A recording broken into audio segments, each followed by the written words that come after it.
Good morning, everyone. I'm Japan Trivedi, welcoming you all in podcast of the successful leaders.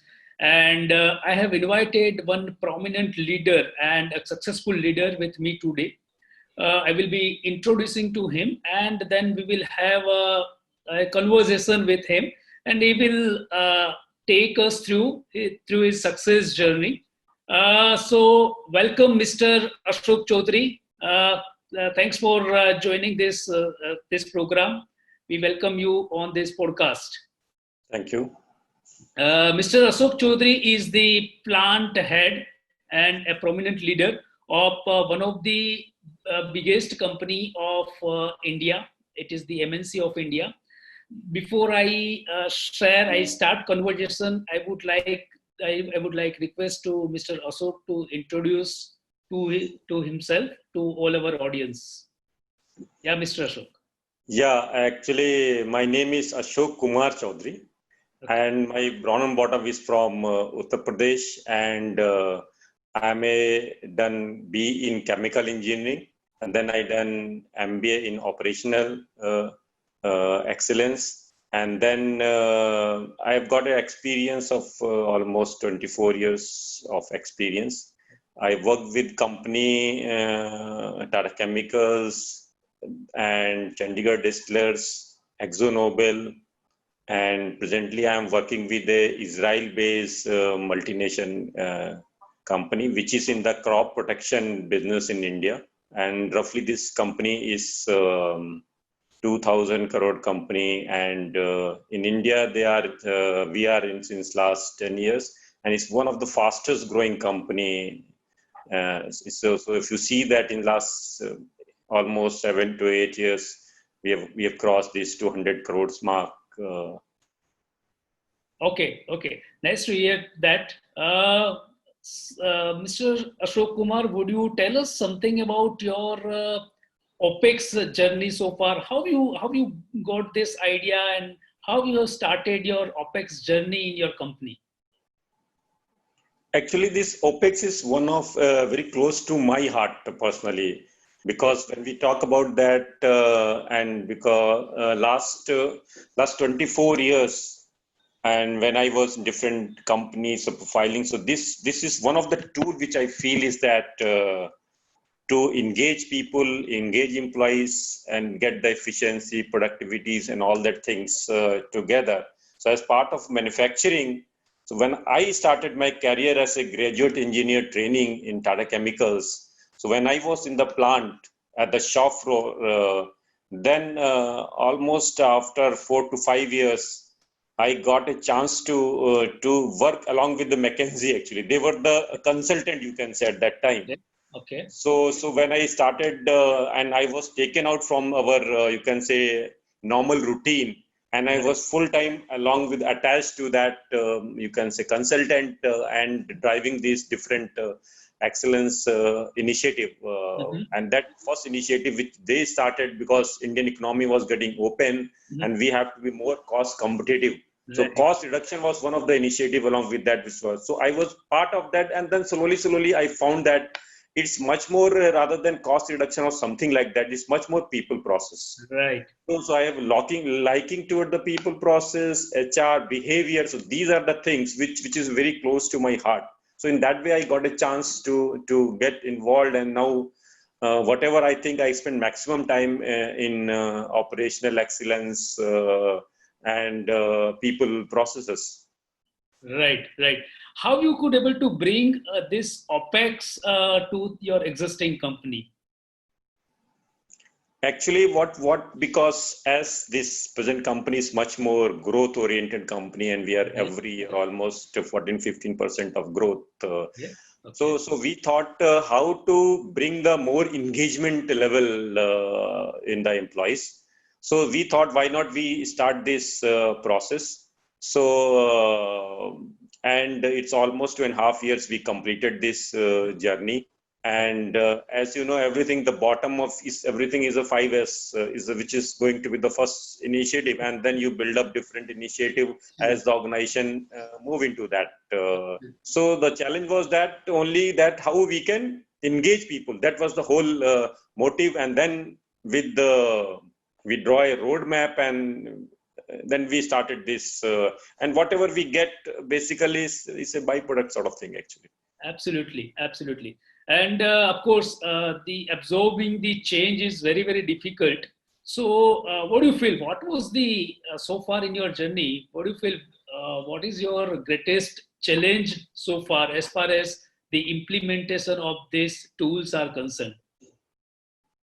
If you see in any organization, it's very easy to deal with machines, and you can replace machines and all that things. But when you deal with people, because organization is made up of people, so True. changing the mindset of the people is one of the, I feel, is the most of the challenging thing. How you make some of the things to be unlearned. We want the employee should be unlearn these practices or behaviors somehow.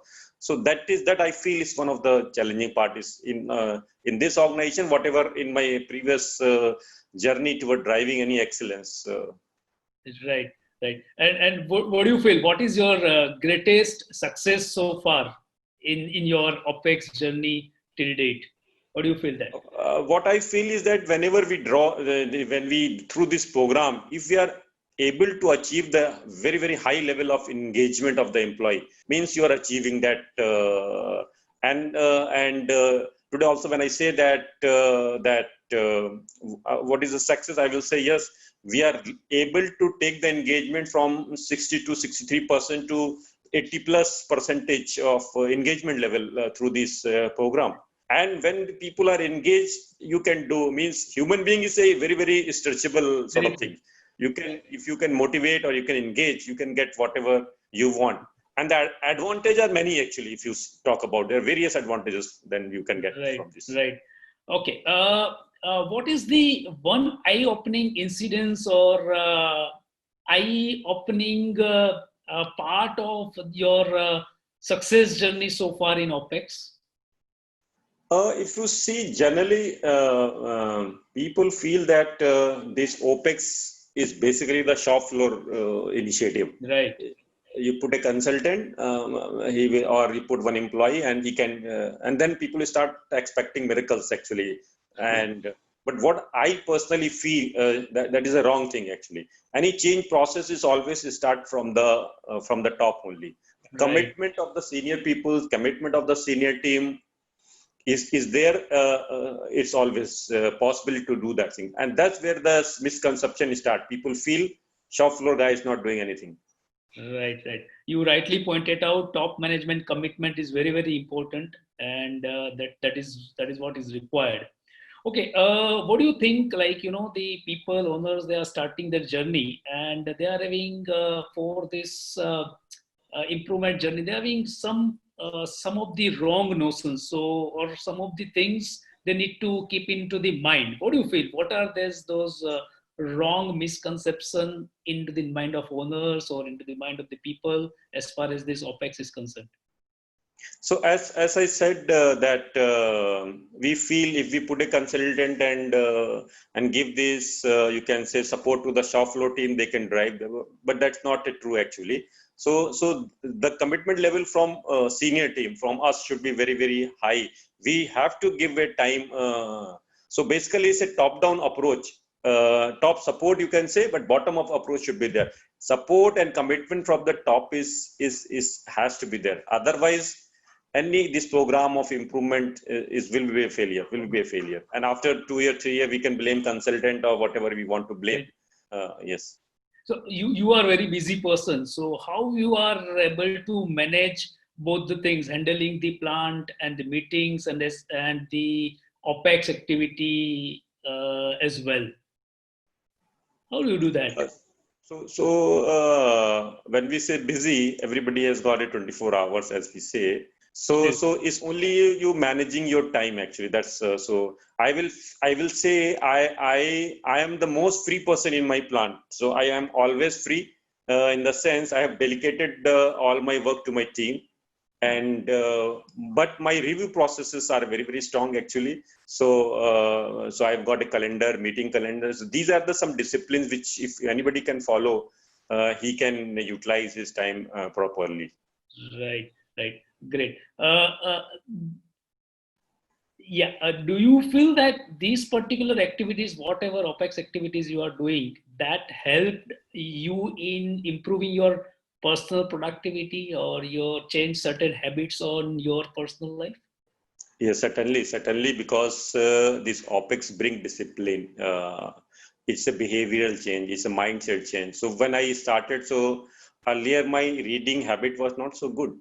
So now, at least I try to that in a quarter I should finish one book actually. We got reading habits. Discipline is another things. Meeting calendars and all those things. I give you one example that generally in any organization, anywhere, people schedule meeting. They will tell about that meeting will start at that time, this time. They will never talk about the end time or duration of the meeting. So these sort of discipline has come from the OPEX, and it has percolated to the to down to the my team also. Right, right. And like, let's say, to make your day productive, do you have certain kind of habits, certain kind of tools which you are using? Would you like to share that with our listeners? When we talk about, there are two type of, one is that of course the initiatives or different tools through OPEX we learn to get the efficiency, productions and whatever that. But when we talk about that software tools, so there are various software to make it more disciplines, calendar, meeting calendars. Today, if you talk about, a lot of digitization is taking place. So Sure. technology, if somebody is using the technologies, it can be more efficient also. Right. And how you said, like, it is always difficult to change people. So to change that culture and creating an OPEX culture, how you could able to do it? What are the tools or techniques you have started using to keep that momentum ongoing with your people? Actually, if you see, I look OPEX activity as a program of people process. Actually, it's a Right. behavior process, a people process. So two three things which we when anybody is going to start this program, one is of course we talk about the commitment. So if people always observe what my senior guy is doing actually. So Right. so that's one thing. Second is that it's always helped that we should project this program as a skill building, learning sort of things actually, not as that we want to achieve efficiencies or productivities and all that things. This can be byproduct, and definitely we will achieve that, and it will get there. Second is that cross-functional movements. We should have CFTs. People learn how to work each other. If we are not doing job rotation, we have done job rotations. These are the few things will definitely bring cultural change in the organization actually. Right. Okay. There are so many owners who are listening this podcast, and what is your advice to those owners? Like how they can start this journey, or what are the pain points, certain points which you would like to advise to the owners for the successful OPEX journey? I will always say that as OPEX is not a formula, so but it's a learning by doing actually. So every organization culture is different. No two organizations are same in terms of culture. So we have to see, and as we move in the journey of the OPEX, you have to slowly change your means softer part. What is fit in my organization? How to drive that thing? So if that is there and the commitment is there, I will say definitely is going to be successful actually. Right. Would you like to share any of the typical incidents during your journey, which is like, which you feel that you would like to share with the listeners? Any OPEX or any incidents which you faced in your 2.5 years of OPEX journey? Generally, what I feel that when we started this program, so when we talk as such incident is not there, but I always try to embed lot of recognitions things actually into this entire journey. How we are recognizing the people, how you are recognizing a because employee, if you recognize, if we, let's say, we as a leader, we should always feel that in today from morning to evening, how many employee I have appreciated. If Right. simple, very good, I'm writing a mail or you can say message in WhatsApp, whatever that. So that whole day of that guy is you can say gone well. So, Right. so motivation and recognition, how we can bring in any organization, that should always people think actually. And the employee will do miracles for the organization. Okay, right. In fact, that is very good point to motivate the people, because through these people you are going to absorb the change, or you can drive your OPEX journey. Very good sharing, sir. Uh, Before I proceed, let me ask you one of your favorite quote. What is your favorite quote? Because you said like you are reading so many business books, and you yourself is part of this OPEX journey. Can you give a punchline or a favorite quote of yours as far as OPEX Uh, is concerned? I remember because this Dr. APJ Abdul Kalam is my favorite, and Okay. the quote which he used to always say, dream is not that you what we see while sleeping. It's Right, something that does not let us to sleep. right, So if I'm dreaming something, I have to be against that and always chasing that dream. So that right. quote is always I used to say to my team also. Great, great. Do you follow any leader as far as your improvement journey is concerned? So as because I work, so the two of the leaders which I follow actually is Dr. APJ Abdul Kalam and Ratan Tata. So these are the two leaders which I very closely follow. Of course, Dr. Abdul Kalam is not there, but Ratan Tata is there. So on Twitter and all the things, I used to follow them for their simplicity. They are very simple people, and their message is always whatever we earn from the society, give back to the society. So for them, these two are my idols.